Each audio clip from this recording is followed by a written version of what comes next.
اس video میں ہم دیکھیں گے 8ویں صدی سے لے کر 10ویں صدی تک جو سب کانٹیننٹ تھا وہ کیسا تھا۔ محمد بن قاسم کو واپس بلا کر جب قتل کر دیا گیا تو سندھ میں عرب اقتدار جو تھا وہ کمزور ہو گیا۔ مقامی راجاؤں اور ہندو سرداروں نے بغاوت شروع کر دی۔ راجہ داہر کے بیٹوں نے بھی دوبارہ طاقت حاصل کرنے کی کوشش کی، برہمن آباد اور ملتان جیسے علاقوں پر دوبارہ قبضہ کیا۔ عرب گورنروں کی بار بار تبدیلی سے انتظامیہ غیر مستحکم رہی۔ 724 میں الجنید ابن عبد الرحمن کو سندھ کا گورنر بنایا گیا۔ اس نے دوبارہ سندھ کے علاقوں کو فتح کیا جو باغی علاقے تھے، راجہ داہر کے بیٹوں کو شکست دی اور ان کی حکومت ختم کر دی۔ اس نے سندھ سے آگے بڑھ کر راجستھان، گجرات اور مالوا کے علاقے بھی فتح کیے۔ یہاں عرب اقتدار ایک بار پھر مضبوط ہوا۔ جنید کے بعد عرب حکومت پھر کمزور ہونے لگی، مقامی طاقتیں ابھر آئی۔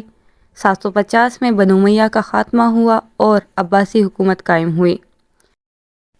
712 سے تقریباً 850 تک عربوں کی حکومت رہی، لیکن 8ویں صدی کے وسط کے بعد خلافت عباسیہ یعنی مرکز جب بغداد کی گرفت سندھ پر کم ہوئی تو اس کا نتیجہ یہ نکلا کہ رفتہ رفتہ عرب اقتدار کم ہوتا گیا اور نیم خود مختار عرب ریاستیں وجود میں آئیں، جن میں ایک منصورہ اور ایک ملتان شامل ہے۔ منصورہ جنوبی سندھ کی طرف، ملتان شمالی سندھ۔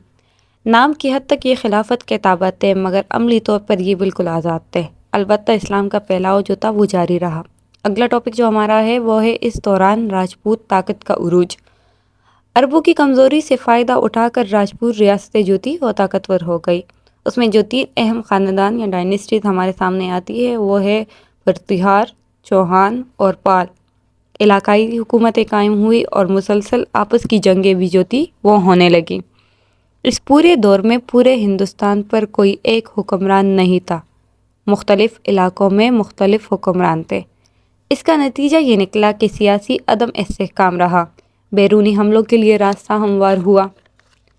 اگرچہ سیاسی طاقت جو تھی وہ کم تھی مگر تاجر، صوفیہ اور عرب آبادکار جو تھے، جو لوگ یہاں آتے تھے انہوں نے یہاں کے عورتوں سے شادی کی اور وہ یہاں آباد ہوئے۔ مقامی لوگوں میں اس کی وجہ سے اسلام کا جو پھیلاؤ تھا وہ جاری رہا۔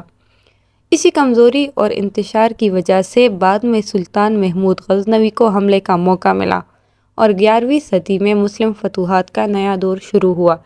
انشاءاللہ ہم اگلی ویڈیو میں سلطان محمود غزنوی کی پوری تفصیل پڑھیں گے۔